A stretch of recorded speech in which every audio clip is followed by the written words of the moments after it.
হাতে পতাকা নিছেন, কালেমা লা ইলাহা ইল্লাল্লাহ লেখা।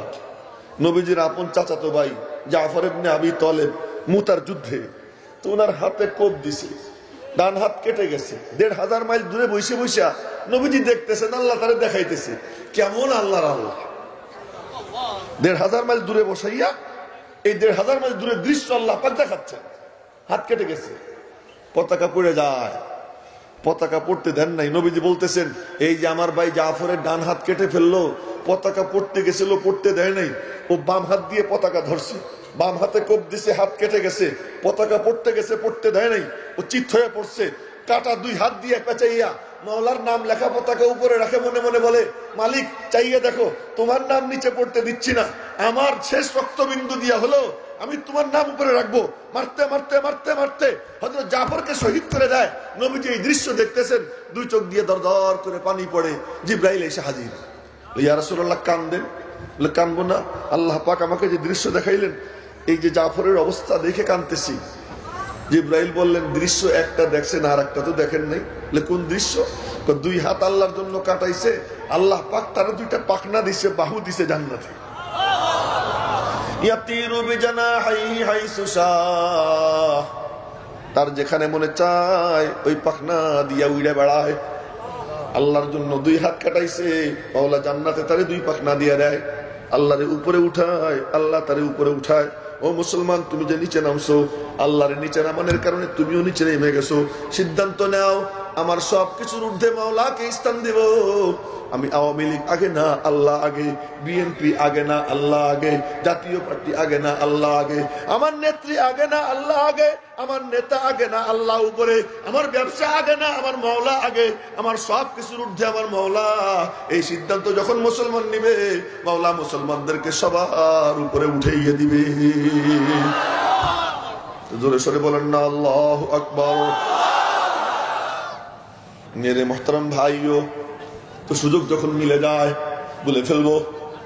তো জিব্রাইল উনি বলেন, আমাকে আল্লাহ পাক হুকুম করলেন ইউসুফ যেন পানিতে পড়তে না পারে। ওরে তুমি তোমার হাতে নাও। কই রশি কাটা শুরু হয়েছে, আর আমি বড়ই গাছের গোড়ার থেকে রওনা দিছি। ওদের রশি কাটা শেষ হওয়ার আগে ইউসুফকে আমি আমার হাতের উপর নিয়ে নিলাম। এর আল্লাহু আকবার আমি জোরে বলতে পারিনি, এই জন্য সবাই আস্তে করে আরো জোরে আল্লাহু আকবার। মেরে মোহতারাম ভাইও, তো জিব্রাইল এসে হাজির। আইসে বলে, আল্লাহকে আপনি সাক্ষী মানছেন? হ্যাঁ, আল্লাহকে সাক্ষী মানলাম। আল্লাহ আমারে পাঠাইছেন এই কথা বইলা। আপনি যে আল্লাহকে সাক্ষী মানছেন, আল্লাহ পাক নিজেও সাক্ষী হয়ে গেছেন। আয়াত নাজিল হয়, আল ইয়াউমা আকমালতু লাকুম দীনাকুম। নবীজি আয়াত তেলাওয়াত করছেন। আয়াত তেলাওয়াত করার পর সাহাবা একরামের মধ্যে আনন্দের বন্যা বয়ে যায়। একজন আরেকজনকে জড়াইয়ে ধরে, কুলাকুলি করে। একজন আরেকজনের কপালে গলায় চুমু খায়, দাড়িতে চুমু খায়, বলে ভাইয়া ইসলাম কমপ্লিট, দিন কমপ্লিট। আর কি খুশি মনে পড়ে যায়। এই দিন তো সেই দিন যেই দিনের জন্য হযরত সুমাইয়ার লজ্জা স্থানে তীর বিদ্ধ করে আবু জেহেল। এরকম পা রাখছে, পা রাইকা বর্ষা তার হাতে, বলে এই কলেমা ছাড়, নইলে কিন্তু বর্ষা দিয়ে দিলাম। কাঁচা শব্দ বইলে বলে কাঁচা শব্দ, ওই শব্দ তো আমি মুখ দিয়ে উচ্চারণ করতে পারবো না, ওইটা আমার পক্ষে সম্ভব না যে ওই শব্দ আমি বলবো। বলে কলেমা ছাড়, নইলে কিন্তু দিলাম। গ্রামগঞ্জের মানুষ যা বলে, কাঁচা ভাষায় বলে দিলাম। হযরত সুমাইয়া মনে মনে বলেন, আরে ও কি বলে, আমার মালিকরে আমার দিল থেকে বের করতে কয়। আমি আমার মাওলার দিলের মধ্যে এমন জামান জমাইছি, সব দিতে পারি, মাওলারে বের করতে পারি না। হযরত আম্মার দূরে দাঁড়াইয়া দাঁড়াইয়া মার এই দৃশ্য দেখতেছেন। দেখছেন ইসলাম কেমনে আসছে আমাদের পর্যন্ত। ছেলে দাঁড়াইয়া দাঁড়াইয়া মার এই দৃশ্য দেখতেছেন। আর আবু জেহেল বর্ষা বিদ্ধ করে দেয়। ওই অবস্থায় তড়পাইতে তড়পাইতে সুমাইয়া শহীদ হয়ে যান। মাওলা পাক দিলের দিকে তাকায়, সুমাইয়ার মনের মধ্যে কোনো কষ্ট আসেনি, কিন্তু মাওলা চাইয়ে চাইয়ে দেখেন সুমাইয়া বলতেছে, আল্লাহ আমি আমার ইজ্জত দিয়াও তোমার দ্বীনকে জিন্দা করতে চাই, নাও তোমার দ্বীন দুনিয়াতে জিন্দা হয়ে যাক। इस्लाम के गुलशन को दिया खून का पानी, देखा है ज़मीं और फलक ने ये नज़ारा। সাহাবা একরাম বুকের তাজা রক্ত ঢেলে দিছেন। মেরে মোহতারাম ভাইও, সাহাবা একরামের মনে পড়ে যায় এই দিন তো সেই দিন আম্মার ইবনে হযরত খাব্বাব ইবনুল আরাত রাদিয়াল্লাহু তাআলা আনহুকে লোহার রড গরম কইরা এরপরে কোমরের মধ্যে খোঁচা দেয়, বলে যে আল্লাহর নাম ছাড়। হযরত খাব্বাব রাদিয়াল্লাহু তাআলা আনহু বলেন, কার নাম ছাড়বার বলিস? আমার আল্লাহর নাম। ওই লোহার রড পুড়াইয়া পুড়াইয়া পুড়াইয়া যদ্দূর ঢুকাবি অত বেশি আমার মাওলার নাম নিতে আমার কাছে মজা লাগবে। ওই যত খোঁচা দেয় ও আরো জোরে বলে আল্লাহ আল্লাহ লা ইলাহা ইল্লাল্লাহ। মনে পড়ে যায় হযরত ওমর মিম্বরে বসা, হযরত খাব্বাব আসছেন, উনি নিচে বসতে গেছেন। হযরত ওমর বলতেছেন, খাব্বাব আমার পাশে এসে বসেন। খাব্বাব হলেন কর্মকার কামার, ওমর হলেন 22 লক্ষ বর্গমাইল এলাকার শাসনকর্তা। বাঘ আর ছাগল যার শাসন আমলে এক ঘাটে পানি খায় এমন ব্যক্তিত্ব সম্পন্ন। তিনি বলতেছেন, খাব্বাব তুমি আমার পাশে এসে বসো। খাব্বাব রে পাশে বসাইছেন, বসাইয়া কানে কানে বলতেছেন, খাব্বাব তোমার উপর যে নির্যাতন করছে চিহ্ন একটু আমারে দেখাও। খাব্বাব বললেন, ওটা দেখার দরকার নাই, দেখলে আপনি সহ্য করতে পারবেন না, অল্প একটু দেখাও। কোমর থেকে কাপড় সরায়, হযরত ওমর তাকাইয়া দেখেন এত বড় বড় গর্ত, আঙ্গুল দিলে আঙ্গুলটাই বাজায়। হযরত ওমরের দুই চোখ দিয়ে পানি পড়তে আরম্ভ হয়ে যায়। মেরে মুহতারাম ভাইও সাহাবায়ে কেরামের মনে পড়ে যায়, এই দিন তো সেই দিন যেই দিনের জন্য বেলাল হাফসিকে কি পরিমাণ নির্যাতন করা হয়। বুকের উপর গরম পাথর। পাথর কেমন গরম হয় আপনাদের জানা আছে কিনা জানি না। আমার এক হাদিস নিজে বলছেন এত গরম হয়, ঢাকাতে আসেন উনি এখনো বাইচা, কয় যে ভাতের চাউল পানি দিয়ে ধুইয়া কোনো আগুন টাগুন ছাড়া কেবলমাত্র ওই ভাতের পাতিল পাথরের উপর রাইখে দিছি, কিছুক্ষণের মধ্যে ভাত পাক হয়ে গেছে। মেরে মুহতারাম ভাইও এমন গরম পাথর বেলালে হাফসির বুকের উপরে চাপা দেয়, চাপা দিয়ে মনে মনে বলে আল্লাহর নাম এখন ছুটে যাবে। বেলাল আর ঠোঁট নাড়াইতে পারে না। এবার উমাইয়া মনে মনে ভাবে ছুটছে আর বলতে পারবে না, একটু খুশি হওয়ার জন্য কান নিকটে নিছে, কান নিকটে নিয়ে শোনে, হায় হায় বেলাল বলতেছে আহাদুন আহাদ আহাদুন আহাদ। মনে মনে বলে মাওলা তোমার নাম জিহ্বা নাড়াইয়া নিবার পারতেছি না, জিহ্বা নাড়াইয়া নিবার পারতেছি না, পরিপূর্ণ উচ্চারণ করতে পারতেছি না, তুমি মাইন্ড করো না, যতটুকু পারি অতটুকু নেই। বেলাল হাফসির বুকে পাথর চাপা দেয়, বেলাল হাফসির বুকে পাথর চাপা দেয়। বেলাল হাফসি পরে বলতেন ওই পাথরের তাপে চামড়া আমার পুইড়া, ওই পোড়া চামড়ার গন্ধ আমার নাকে আসতো, তবু আমি আমার মালিকের নাম ছাড়ি নেই, আমার মালিকের নাম ছাড়ি নেই। তখন আমি বলে গেছি আল্লাহ। মনে মনে বলে জফা জো ইশক মে হোতা হ্যায় वो जफा ही नहीं से तुम न हो तो मोहब्बत में कुछ मजा ही नहीं से तुम न हो तो मोहब्बत में कुछ मजा ही नहीं। খালে তোমার নাম নিতে গিয়ে যে জুলুম হয় এটা কোনো জুলুমই না, জুলুম যদি নাই হইল প্রেমের মজা কোথায় পাবো। বেলাল হাফসি মেরে মুহতারাম ভাইও তার কথা মনে পড়ে যায়, সাহাবায়ে কেরামের ত্যাগ আর কুরবানি। আরে নবীজির কথা পর্যন্ত মনে পড়ে যায় যে নবীজির দাঁত মুবারক ভেঙে যায়, কপালের সাইড দিয়ে লোহার রিং ঢুকে যায়, নবীজি বেহুশ হয়ে পড়ে গেছেন। তখন কোনো সার্জন ছিল না, হাসপাতাল ছিল না, সেখানে গিয়া অপারেশন করে বের করবে। সাহাবায়ে কেরাম চিন্তায় পড়ে গেছেন কেমনে বের করা যায়। এক সাহাবী বলেন ও তোরা চিন্তা করতেছিস যে এই রিং কেমনে খোলা যাবে, আমার কাছে সাঁড়াশি আছে। বলে কোথায় সাঁড়াশি? গিয়ে নবীজিরে জড়াইয়া ধরে, নবীজিকে জড়াইয়ে ধরে দাঁত দিয়ে কামড় দেয়, টান মারে, দাঁত একটা ভেঙে যায়, মুখ দিয়ে রক্ত ঝরা শুরু হয়। অন্য সাহাবীরা বলে ভাইয়া তোমার মুখ দিয়ে রক্ত আসতেছে, আমাদেরকে সুযোগ দাও। সাবধান, আমার মুখে যতক্ষণ পর্যন্ত একটা দাঁতও বাকি আছে এই কাম আমি অন্য কাউকে করতে দিব না। আর এক কামড় দেয়, আর এক দাঁত ভেঙে যায়, তৃতীয় কামড়ে রিং খুলে বের হয়। এবার তো ওখান দিয়ে রক্ত ঝরা শুরু হয়। হযরত আবু ওবায়দা বললেন এই নবীজির রক্ত কোনো রুমাল দিয়ে মুছবো না, কোনো গামছা দিয়ে মুছবো না, কোনো কাপড় দিয়ে মুছবো না। কি দিয়ে মুছবা? দেখ চাইয়া চাইয়া কি দিয়ে মুছি।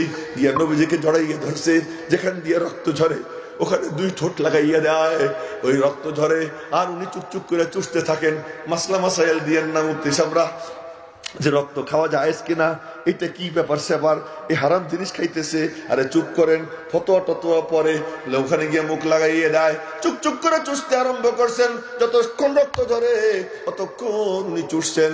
এরপর যখন রক্ত ঝরা শেষ, ঠোঁট সরাইছেন, নবীজি বললেন, ও মিয়ারা, জান্নাতি মানুষ তোমাদের দেখতে মনে চায়নি? জান্নাতি মানুষদের যদি দেখতে মনে হয় তাহলে আমার আবু ওবায়দার দিকে চাইয়ে থাকো। সাহাবা একরামের ইতিহাস মনে পড়ে যায় যে আজ ইসলাম কমপ্লিট, এত কিছুর পরে দিন কমপ্লিট, পরস্পরে কোলাকুলি করে একজন আর একজনের চুমু খায়।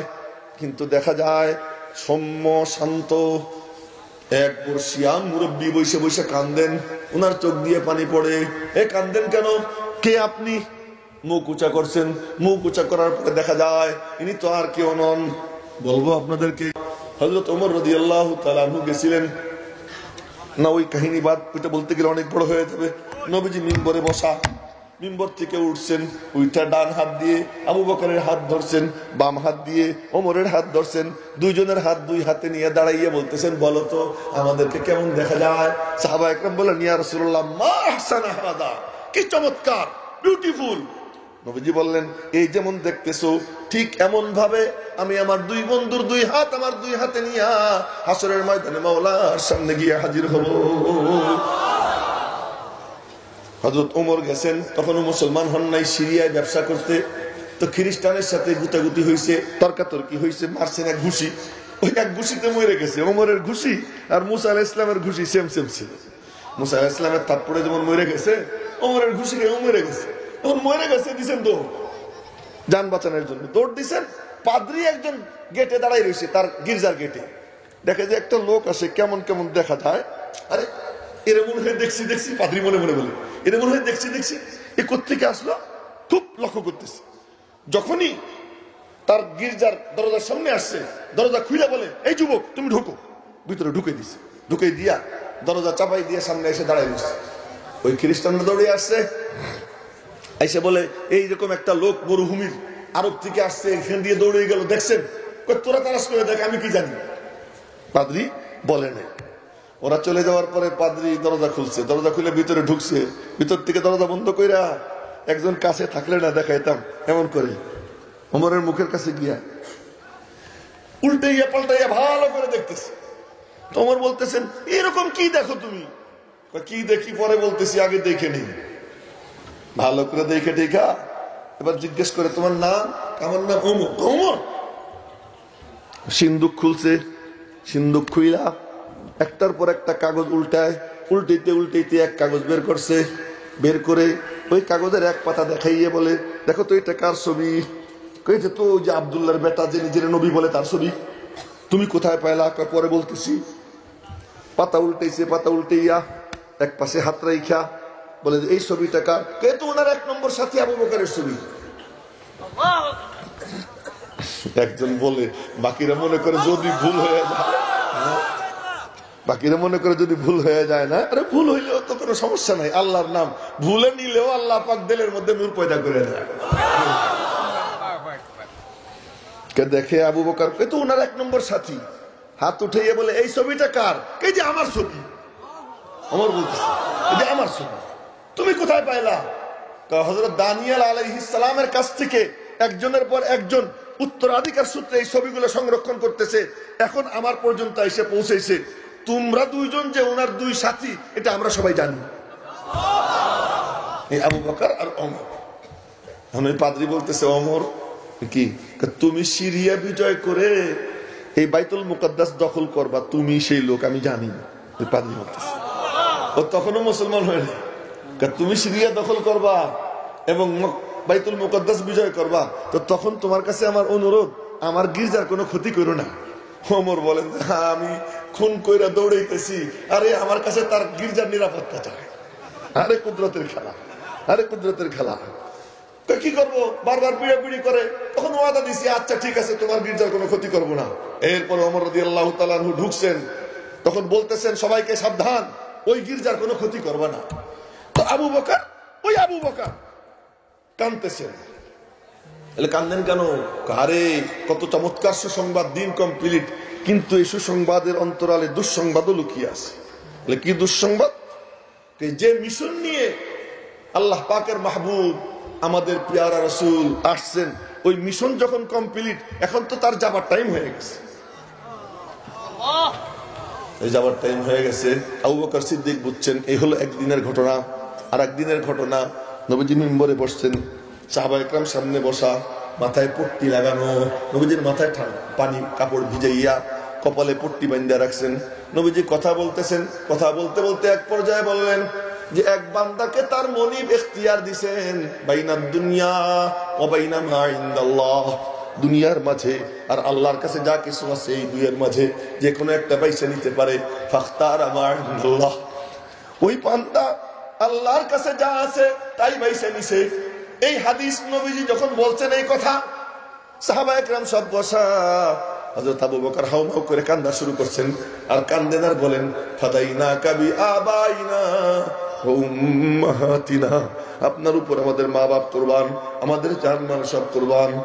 আমরা বলা বলি করলাম, এই বুড়ার হইলটা কি? নবীজি বলতেছেন এক বান্দার কথা, আর বুড়া কান্দা শুরু করছে।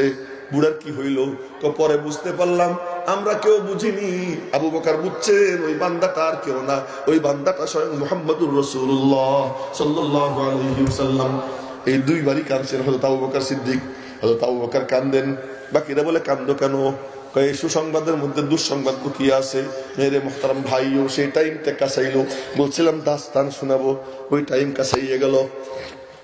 বিদায় হজ শেষ, হজের থেকে ফিরছেন, অল্প কিছুদিন পর নবীজি অসুস্থ হয়ে পড়ছেন।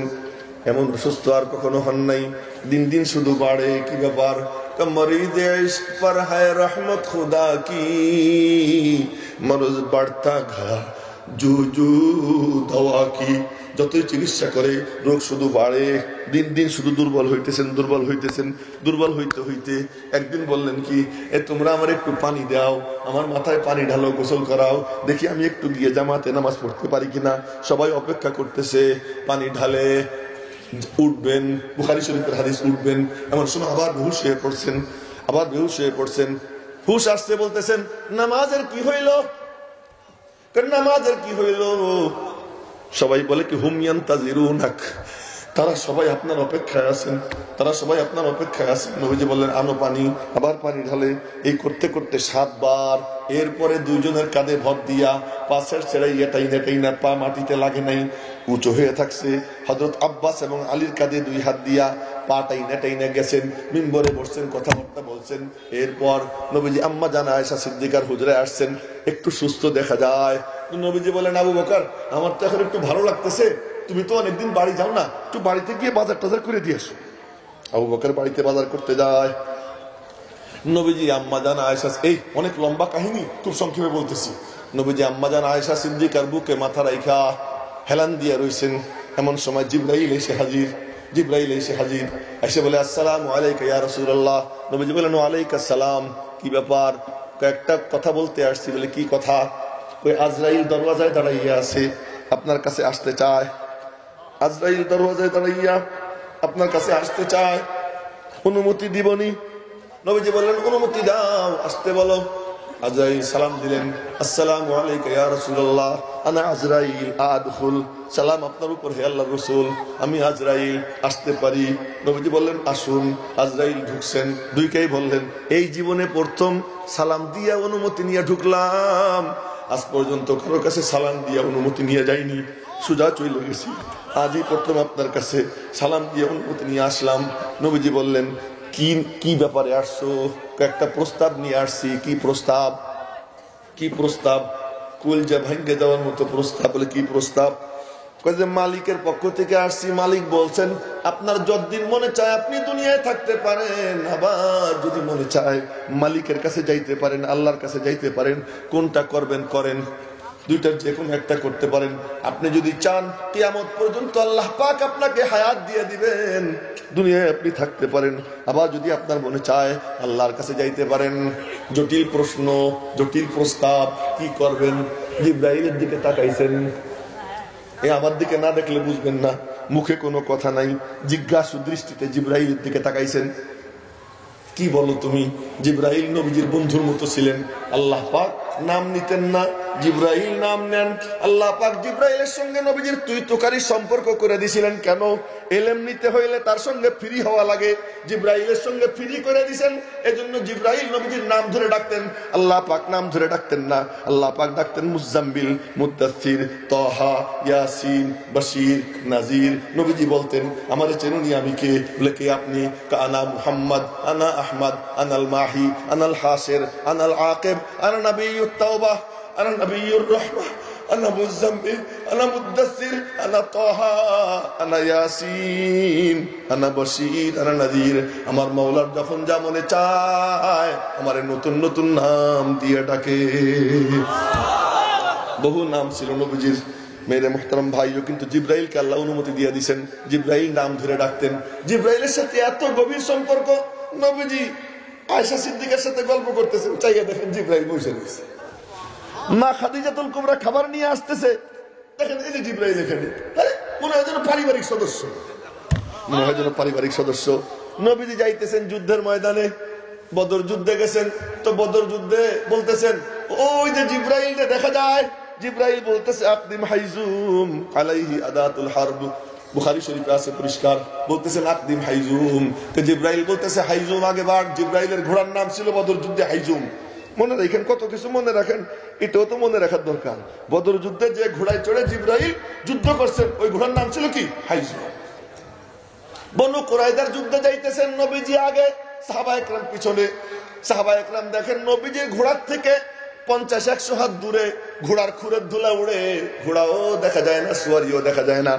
সাহাবা একরাম বলেন ইয়া রাসূলুল্লাহ এইটা কি? আপনার সামনে ধুলা উড়ে, তোমরা দেখতেছো না? আমার আগে আগে জিবরাইল যাইতেছে। জিবরাইলের সঙ্গে কেমন সম্পর্ক আল্লাহ পাক করে দিয়েছেন যে নূহ আলাইহিস সালামের 950 বছরের নবুয়তি জিন্দেগিতে জিবরাইল মাত্র 5 বার সাক্ষাৎ করেছেন।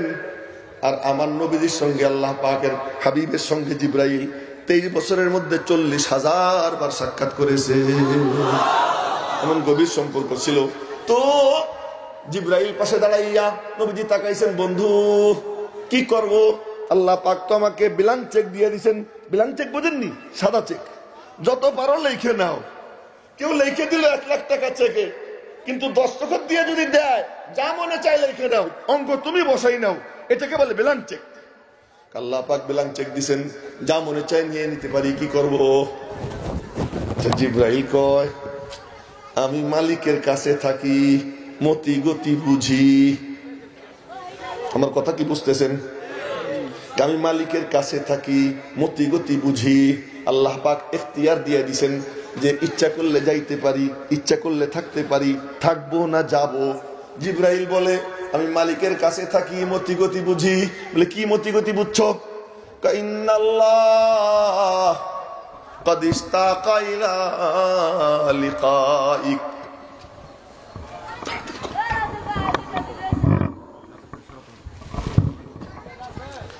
كإن الله قد اشتاق إلى لقائك। আমি দেখে আসছি মাওলা পাক সাইজে গুইজে বসে আছেন, আপনার সাক্ষাতের অপেক্ষায় আছেন। ইন্নাল্লাহ قد اشتاق إلى لقائك। এ মুসলমানরা কান খুলে শুনেন, এবার নবীজি কি বলতেছেন? নবীজি বলতেছেন জিবরাইল তাই, আল্লাহ পাক আমার অপেক্ষায় আছেন, আমার সাক্ষাতের অপেক্ষায় আছেন। তাইলে আর আমি কি চেক থেকে কি লিখবো? আমার মাওলা যেটার অপেক্ষায় আমিও সেইটা চাই, কিন্তু আমি শুধু একটা জিনিস জানবার চাই। কি? একটু আল্লাহরে গিয়ে জিজ্ঞেস করো, মা ইউফআলু বি উম্মতি বাদি, মা ইউফআলু বি উম্মতি বাদি, আমার পরে আমার উম্মতের সঙ্গে কি আচরণ করা হবে? মাওলা কি আচরণ করবেন ওইটা আমি একটু জানতে চাই। জিবরাইল বলে তো আমি চাই। জিবরাইল গেছেন আর আসছেন, কয়েক সেকেন্ডের মধ্যে এসে বলতেছেন যাই না আসছি। বলে মালিক কি বলছেন? বলে মালিক বলছেন আপনার পরে আপনার উম্মতকে আল্লাহ পাক আযাব দিয়ে ধ্বংস করবেন না। আল্লাহ পাক ওয়াদা করছেন যে আযাব দিয়ে উম্মতকে হালাক করবেন না। আরে তোমরা যেভাবে সিনেমা নিয়ে ব্যস্ত, নাটক নিয়ে ব্যস্ত, যাত্রা নিয়ে ব্যস্ত, সুদ নিয়ে ব্যস্ত, ঘুষ নিয়ে ব্যস্ত, নারী নিয়ে ব্যস্ত, মদ নিয়ে ব্যস্ত, খোদার নাফরমানির মধ্যে যেমন করে ডুবে আসো, কত আগে খোদার গজব তোমাদেরকে ধ্বংস করে দিত। কিন্তু কেন দেয় না, কেন দেয় না? নবীজি আল্লাহ পাকের কাছ থেকে ওই গ্যারান্টি নামা আদায় করে গেছেন যে আল্লাহ আমার উম্মতকে তুমি সুযোগ দিও, শাস্তি দিয়ে ধ্বংস করো না। ওই সুযোগ এই চেয়ার থেকে ডাক দেওয়া হয়, সুদের থেকে তওবা করো, ঘুষের থেকে তওবা করো, জুলুম থেকে তওবা করো, দুর্নীতির থেকে তওবা করো, বেহায়াপনা বেলাপনা ত্যাগ করো। এই যে ডাক দেওয়া হয়, ওই ডাকের কোনো পাত্তা দেও না। মনে রেখো একদিন বুঝবা এই ডাককে যারা বুড়ি আঙ্গুল দেখায় হাসরের ময়দানে কি করুন পরিণতিদের হয়। মেরে মুহতারাম ভাইও, নবীজি যখন জানতে পারলেন আল্লাহ পাক উম্মতকে আযাব দিয়ে ধ্বংস করবেন না, এই কিন্তু আসল ঘটনা ঘটে। নবীজি হাত উপরের দিকে উঠাইলেন, হাত উপরের দিকে উঠাইলেন, উঠাইয়া বললেন আল্লাহুম্মার রফিকাল আলা। বুখারী শরীফের হাদিস, আল্লাহুম্মার রফিকাল আলা। আল্লাহ সর্বশ্রেষ্ঠ বন্ধুর মিলন চাই, সর্বশ্রেষ্ঠ বন্ধুর মিলন চাই। তিনবার বললেন আল্লাহুম্মার রফিকাল আলা, আল্লাহুম্মার রফিকাল আলা, আল্লাহুম্মার রফিকাল আলা। এই তিনবার বলার পর নবীজির হাত মুবারক জমিনে হেলে পড়ে যায়। কার হাত পড়ছে রে? কার হাত পড়ছে? এ কার হাত পড়ছে? সমস্ত মখলুকাতের নবী, সমস্ত নবীদের নবী। আল্লাহ পাকের পরে সমস্ত মখলুকের উপরে আলাদা একটা আসন তার, ওই আসনওয়ালা ওই সত্তা। সমস্ত মখলুক যাকে নবী মানত, নবীজি শুয়ে রয়েছেন, ঘুমাই রয়েছেন। হযরত আনাস পাশে দাঁড়াইয়া, হযরত আনাস ঘুম থেকে ওঠার পরে নবীজিকে বলতেছেন আমি এক দৃশ্য দেখলাম। পিচ্ছি তো ছোট্ট, আমি এক দৃশ্য দেখলাম। বলে কি? দেখলাম ওই গাছটা ওখান থেকে প্রায় 500-600 হাত দূরে ওই গাছটা, ওখান থেকে দৌড় দিছে, দৌড় দিয়ে এসে আপনার উপরে উপর হইয়া কতক্ষণ রয়েছে, আবার দৌড় দিয়ে ওখানে চলে গেছে। শোনার পরে নবীজি চোখ বন্ধ করলেন, চোখ বন্ধ করে বললেন আনাস জানতে পারছি ওই গাছটা যেখানে ছিল ওখান থেকে আমারে দেখতে পারতেছিল না। মালিকের কাছে আবেদন করছে, মালিক তোমার হাবিবকে আমি একবার দেখতে চাই, অনুমতি দাও। আল্লাহ পাক অনুমতি দিছেন। আর ও মাটি ফাইড়া দৌড়াইয়া এখানে এসে নিচে হইয়া কতক্ষণ আমারে দেখা আবার আপন জায়গায় ফিরে গেছে।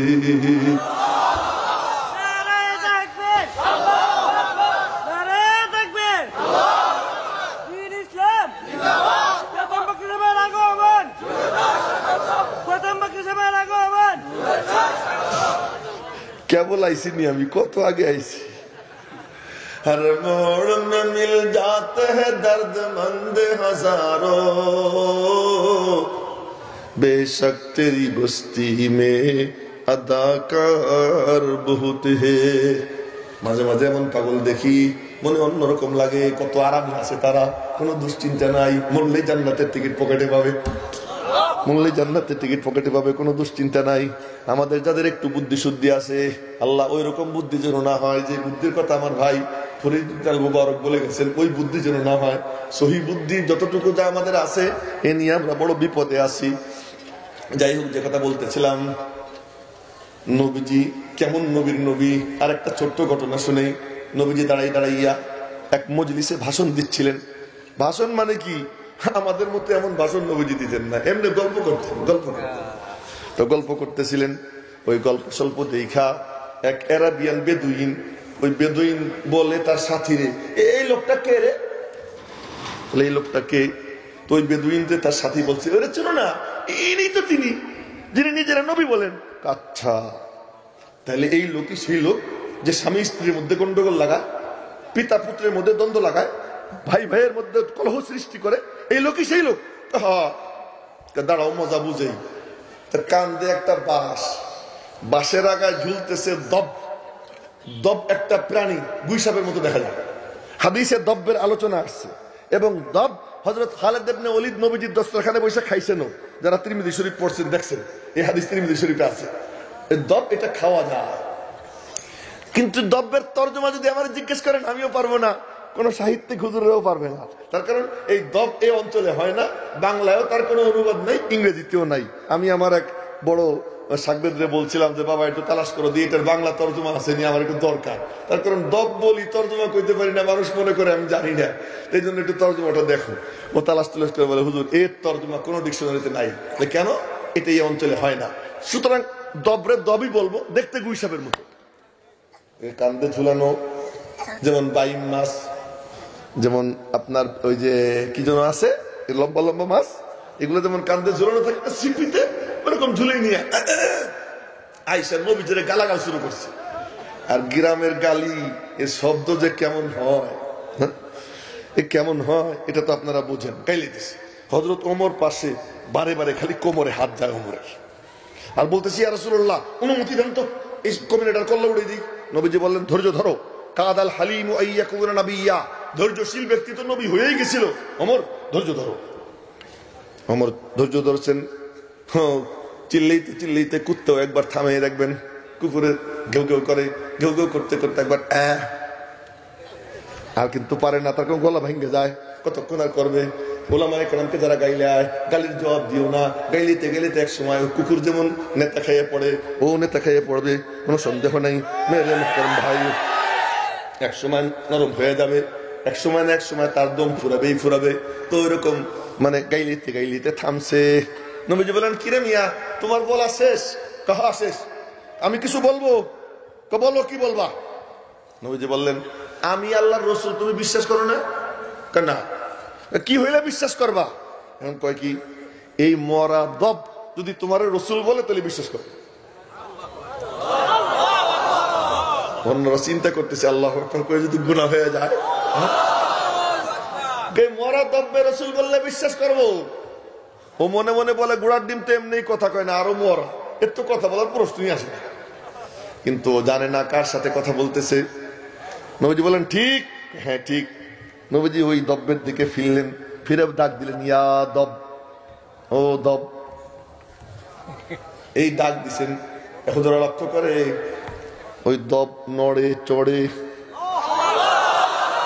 সোজা হয়, দুই চোখ বিস্ফারিত করে, নবীজির দিকে তাকায়, তাকাইয়া বলে লাব্বাইক ওয়া সাদাইক ইয়া যাইনা মান ওয়াফা ইয়াউমাল মাহশার। হাজির আমি ওই সত্তার দরবারে যিনি হাসরের বিভীষিকাময় দিনকে আকর্ষণীয় বানাইয়া দিবেন, ওই ব্যক্তির দরবারে আমি হাজির। নবীজি বললেন মান আনা, আমি কে? ওরা জিজ্ঞেস করলেন আমি কে, মান আনা? এখন ও বলে আনতা রাসূল রাব্বিল আলামিন, আপনি রব্বুল আলামিনের রাসূল ওয়া খাতামুন নবিয়্যিন, আপনি সর্বশেষ নবী। কাদিয়ানি কুত্তারা বোঝে না, কিন্তু মরা জন্তু বোঝে। আপনি সর্বশেষ নবী। কাদ আফলাহা মান সাদ্দাকাক, যে আপনাকে সত্যবাদী আখ্যা দেয় সে কামিয়াব। ওয়া হালাকা মান কাযযাবাক, যে আপনাকে মিথ্যাবাদী আখ্যা দেয় সে ধ্বংস হয়। এই বলে আবারও মরে যায়। নবীজি বললেন এবার তোমার কি বক্তব্য? শর্ত দিছিলাম পূরণ হয়ে গেছে, আমার আর কোনো নতুন কোনো কথা নাই। চোখ বন্ধ করে দেখতে পাইতেছি আমার মাওলা আমার সিনায় হেদায়েতের নূর পয়দা করে দিছে। সঙ্গে সঙ্গে কলেমা পড়ে মুসলমান হয়ে যায়। তো বলতেছিলাম কেমন নবীর নবী, দাঁড়াইয়ে দাঁড়াইয়ে ভাষণ দিচ্ছেন ফাতে মক্কার পর। ওই দূরে মক্কা শরীফের দরওয়াজার থেকে ওই যে চত্বরের শেষ প্রান্ত কিন্তু মেলা দূর, অনেক দূর, অনেক দূর। সব মক্কার কাফেররা চতুর্দিকে বসা। নবীজি হজরে আসওয়াদের পাশে দাঁড়াইয়া খানায় কাবার দরওয়াজায় দাঁড়াইয়া ভাষণ দিচ্ছিলেন। হঠাৎ করে ওখান থেকে নামলেন, ওই মাদ্রাসার গেট বা তার থেকেও দূর, ওখানে গিয়ে দুইজনরে বললেন তোমরা কি বলতেছো একজন আর একজনরে আমারে নিয়ে। এখন তারা তো কিছু বলছে, ব্যাপার কি, আমরা কি বলছি এটা জিজ্ঞেস করে। আমরা এই মাত্র বললাম, কোন কথা কয় না, হতভম্ব। নবীজি বললেন না বললে সমস্যা নাই, ওই পাথর আমার কাছে বলে দিছে তোমরা কি কি বলছো। এই পাথরেরও নবী, গাছেরও নবী, জীবজন্তুর নবী, সমস্ত মখলুকাতের নবী। হাত তার পড়ে যায়, তার মানে কি সারা দুনিয়ার রক্ষা কবচ, সারা পৃথিবীর রক্ষা কবচ। তিনি বলতেন মা কান আল্লাহ, আল্লাহ পাক বলছেন মা কান আল্লাহু লিউআযিবাহুম ওয়া আনতা ফীহিম, তুমি যতদিন আছো আমি আল্লাহ আযাব দিব না, তুমি এই সারা দুনিয়ার জন্য রক্ষা কবচ। ও আমার ভাইয়েরা, নবীজি বলতেছেন আমি যতদিন আছি তোমাদের কোনো চিন্তা নাই, আমি তোমাদের পক্ষ থেকে সব মোকাবেলা করব।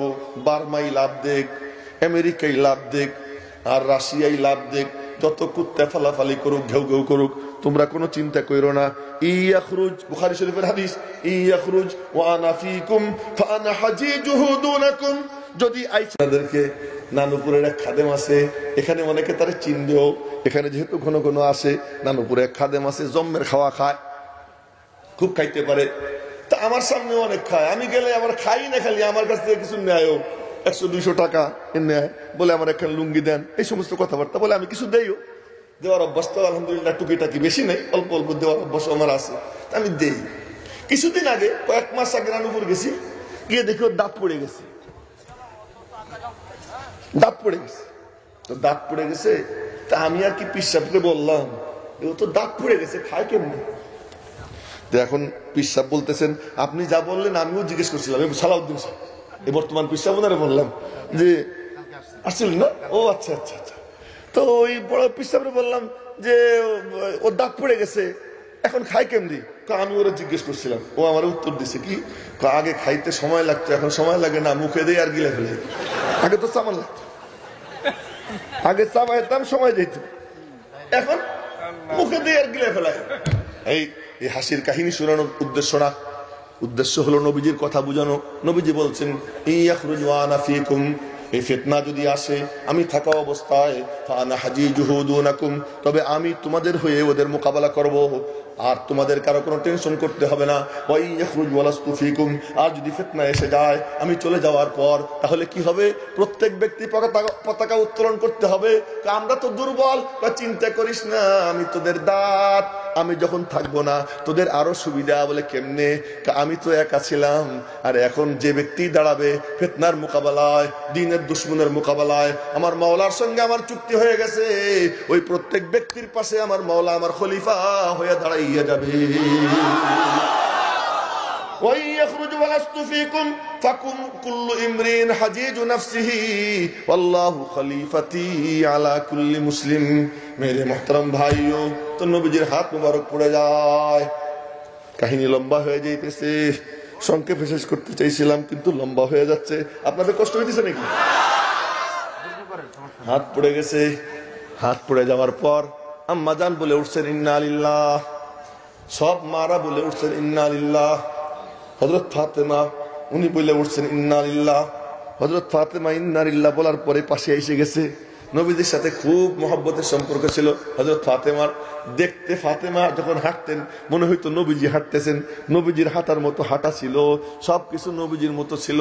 নবীজির যখন নাকি নবীজির কাছে ফাতেমা আসতেন, নবীজি উঠে যাইতেন দরজা পর্যন্ত, গিয়ে এক হাত দিয়া ধরতেন, আর এক হাত দিয়ে এরকম বেষ্টন করে ধরতেন, বেড়াইয়া ধরতেন, ধইরা আইনা এক চাদরের উপর দুই মা বোন, মা বাপ, আরে মা মেয়ে আর বাপ মেয়ে, এই বাপ আর মেয়ে দুইজন এক চাদরে বসতেন। নবীজি যখন যাইতেন তখন আবার ফাতেমা এরকম আসতেন দরজা পর্যন্ত, আইসা আব্বুরে এক হাত দিয়ে পেঁচাইয়া ধরতেন, ধইরা নিয়ে নিজের বিছানায় বসাইতেন। দুইজনের মধ্যে খুব সম্পর্ক। মিশিয়াতুহা মিশিয়াতু রাসূলিল্লাহ, হযরত ফাতেমার চলা নবীজির চলার মতো। হযরত ফাতেমা আসছেন নবীজির পাশে, আইসা বলতেছে ইয়া আবাতা, আব্বু ও আব্বু, আজাব রাব্বান দা, ইয়া আবাতা আজাব রাব্বান দা, আব্বু তার রব্বের ডাকে সাড়া দিয়ে চলে গেছেন। ইয়া আবাতা মান জান্নাতুল ফিরদাউসি মাওয়া, আমার আব্বুর ঠিকানা জানো নি কোথায়? আমার আব্বুর ঠিকানা হলো জান্নাতুল ফিরদাউস। এরপরে বলে ইয়া আবাতা, আব্বু ইলা জিব্রাইল আনানা, জিব্রাইল আইসা খটখট করবে ওহী দেওয়ার জন্য। আমি বলবো আব্বু নাই, তুমি ওহী নিয়ে ফিরে চলে যাও। ফাতেমা এরকম বলা বলি করতেছিলেন, চতুর্দিকে কান্নার রোল, সাহাবা একরামের মধ্যে কান্নার রোল। ফাতেমা তখন বলতেছেন আমার কি অবস্থা জানুনি? বলে কি অবস্থা? কাসুব্বাত আলাইয়া মাসাইবু লাউ আন্নাহা, সুব্বাত আলাইয়া মাসাইবু লাউ আন্নাহা, সুব্বাত আলাল আইয়াম সিরনা লায়ালিয়া।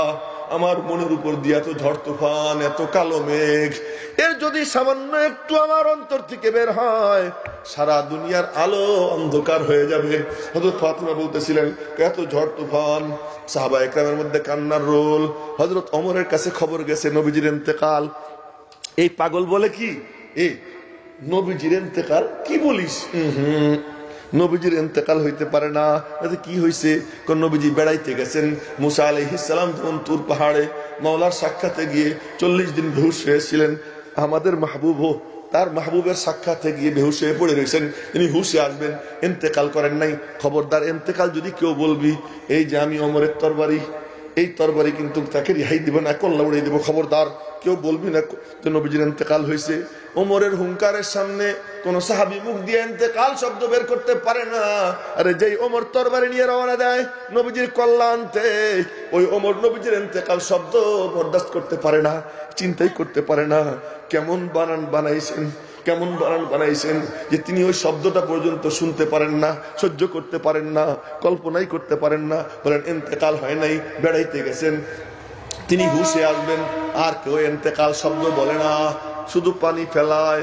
সিদ্দিক আকবরের কাছে খবর গেছে, খবর যাওয়ার পর সিদ্দিক আকবর আসছেন, খুব সংক্ষেপ করে বলতেছি, আসছেন, এসে নবীজির দরওয়াজায় দাঁড়াইছেন, দাঁড়াইয়া ওখানে দাঁড়াইয়া সালাম দিচ্ছেন, সালাম দিয়ে বলতেছেন, মনে হয় যেন জিন্দা নবীর সঙ্গে কথা বলতেছেন, সালাম দিয়ে বলতেছেন, মাহবুব দুনিয়াতে যত জায়গায় যখনই আপনি গেছেন আমি আবু বকররে রাইখে যান নাই, আজকে এই যাত্রায় আপনি আমাকে রাইখে চলে গেলেন, এই যাত্রায় আমাকে রাইখে গেলেন, কোন জায়গা তো আমাকে বাদ দিয়ে যাইতেন না।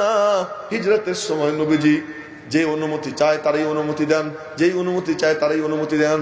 আবু বকর সিদ্দিক গিয়ে বলে, ইয়া রাসূলুল্লাহ আমার ব্যাপারে আমি একটু যাবার চাই হিজরতে। নবীজি বললেন অপেক্ষা করো। আবার গেছেন, অপেক্ষা করো, আবার গেছেন, অপেক্ষা করো। এখন বলে কি ইয়া রাসূলুল্লাহ আপনার কি আশা আছে নাকি যে আপনারে আল্লাহ অনুমতি দিবেন? আমি আশাবাদী। আবু বকর কা সুহবা, বলে আমি আপনার সঙ্গ চাই। নবীজি বললেন সুহবা, তুমিও যেমন সঙ্গ চাও আমিও তোমার সঙ্গ চাই। আবু বকরের সাথে সম্পর্ক।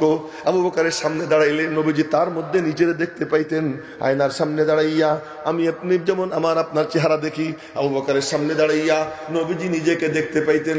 ওই আবু বকর, ও মেরে মোহতারম ভাই, উনি আসছেন, এসে দরওয়াজায় দাঁড়াইয়া সালাম দিয়ে বলতেছেন, মাহবুব দুনিয়াতে কোনো জায়গা আমারে রাইখে যান নাই, আজকে আপনি আমারে রাইখে চলে গেলেন, আমারেও নিয়ে যাইতেন। মনে মনে বললেন, আল্লাহ আমি যদি কান্দি ওদেরকে কে সামাল দিবে, তুমি আমারে ধৈর্য ধারণ করবার তৌফিক দাও। আবু বকর ধৈর্য ধরছেন, ওই কষ্টকে হজম করছেন। মাঝে মাঝে আবু বকরের ভিতর থেকে গন্ধ বের হইতো, মনে হয় যেন কলিজা পোড়া গন্ধ বের হয়। আবু বকর সিদ্দিক রাদিয়াল্লাহু তাআলা আনহু রুমের মধ্যে ঢুকছেন, নবীজিকে জড়াইয়ে ধরছেন, কপালে চুমু খাইছেন, চোখের পানি শুধু ওখানেই ফেলছেন। সিদ্দিক একবারের চোখের পানি নবীজির কাফনের কাপড়ে লাগে। আরে কুদরতের খেলা, আরে কুদরতের খেলা। গর্তের মধ্যে আবু বকরের কোলে নবীজি শুয়ে রইছেন, ঘুমাইছেন। আবু বকরের চোখের পানি নবীজির গালে পড়ে। আজ আবার আবু বকর যখন নবীজির ইন্তেকাল হয়, নবীজির কাফনের কাপড় সহ নবীজিকে জড়াই ধরছেন, ওনার চোখের পানি নবীজির কাফনের কাপড়ে লাগে। আল্লাহ পাক যেন তার মাহবুবের কাফনের জন্য আবু বকরের চোখের পানিকে আতর হিসেবে বানাইয়া দেয়। নবী